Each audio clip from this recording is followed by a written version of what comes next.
حضرت امام اعظم ابو حنیفہ رحمۃ اللہ علیہ کبھی وقت ملے تو ان کی تاریخ پڑھ لینا. انہوں نے پوری زندگی اللہ کے دین کی اشاعت کے لیے لگایا. ان کی زندگی کا مقصد فقہ کی ترتیب. ان کے زمانے میں سینکڑوں نئے اور پیچیدہ مسائل سامنے آئے جن کا حل انہوں نے اللہ کے کلام سے، رسول اللہ کے فرمان سے حل کیا.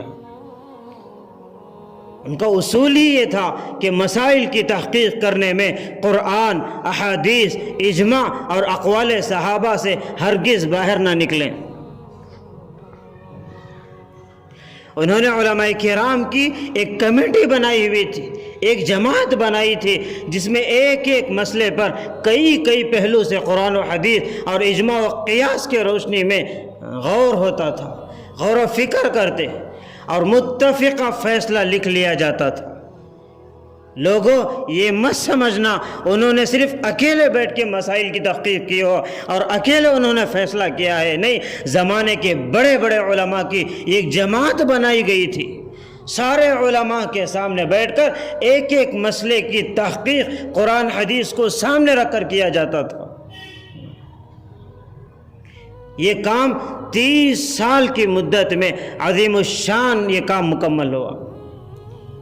علماء نے کتابوں میں لکھا امام اعظم ابو حنیفہ رحمۃ اللہ علیہ نے عبادات، معاملات، دیگر موضوعات سے تقریباً 12,90,000 مسائل کو حل کر کے امت کے سامنے پیش کیا ہے. یہ ان کا احسان نہیں تو کیا ہے؟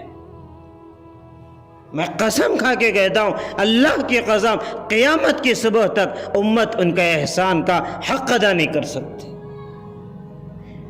بجائے ان کا شکر ادا کرنے کے، ان کے احسان کو سمجھنے کے، ان کو اپنا محسن بنانے کے، آج ان پر تانے کستے ہیں کہ ان کا مسئلہ قرآن کے خلاف، حدیث کے خلاف ہے.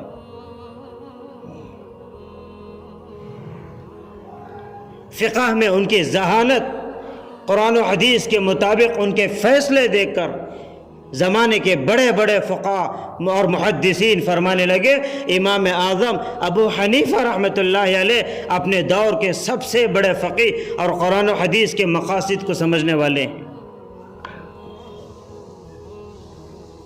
یہاں یہ مسئلہ بھی واضح کروں، اس بات کو آج میں سمجھانا چاہتا ہوں. لوگ اس دھوکے میں پڑے ہوئے ہیں اور لوگوں کو دیوانے بنایا جاتا ہے اور یہ بات ان کے ذہنوں میں بٹھائی جاتی ہے کہ دیکھو سب سے بڑے امام تو اللہ کے رسول ہیں، ہم ان کو امام اعظم مانتے ہیں. اور یہاں دیکھو یہ علماء دیوبند ابو حنیفہ کو امام اعظم کہتے ہیں. کتنا بڑا دھوکہ امت کو دیا جا رہا. میرے بھائیوں، ایک بات یہاں سمجھنے کی ہے. شاید آپ نے کئی بار حدیث کی کتابوں میں پڑھا ہوگا، سنا ہوگا، حضرت ابو بکر صدیق رضی اللہ عنہ کو صدیق اکبر کا لفظ بھی استعمال کیا گیا. اکبر کا معنی کیا ہوتا ہے؟ سب سے بڑا.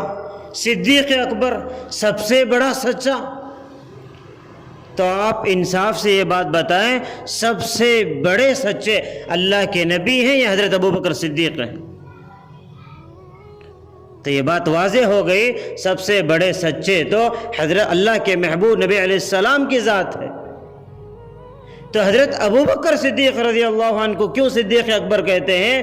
اس لیے کہ پوری امت اس بات پر متفق ہے اور پوری امت اس بات کو جانتی ہے کہ صدیق اکبر کو، حضرت ابو بکر صدیق رضی اللہ عنہ کو صدیق اکبر اس لیے کہا جاتا ہے کہ یہ نبی سے بڑھ کے سچے نہیں بلکہ نبیوں کے بعد، خاتم النبیین کے بعد اس امت میں اگر کوئی سب سے بڑا سچا انسان ہے تو حضرت ابو بکر صدیق ہے. اسی طرح امام اعظم ابو حنیفہ رحمۃ اللہ علیہ کو امام اعظم اس لیے کہا جاتا ہے، پوری امت جانتی ہے اور زمانے کے علماء جانتے ہیں کہ ان کے دور میں، خاص کر کے ان کے دور میں سب سے بڑا علم رکھنے والے، گہرا علم رکھنے والے، فقہ کو سمجھنے والے، حدیث کو سمجھنے والے ان سے بڑے کوئی نہیں تھے. تو ان کے دور کے حساب سے وہ امام اعظم ابو حنیفہ بنے. اس کا مطلب یہ نہیں کہ وہ اللہ کے رسول سے بڑے امام ہیں، یہ دھوکہ دیا جاتا ہے۔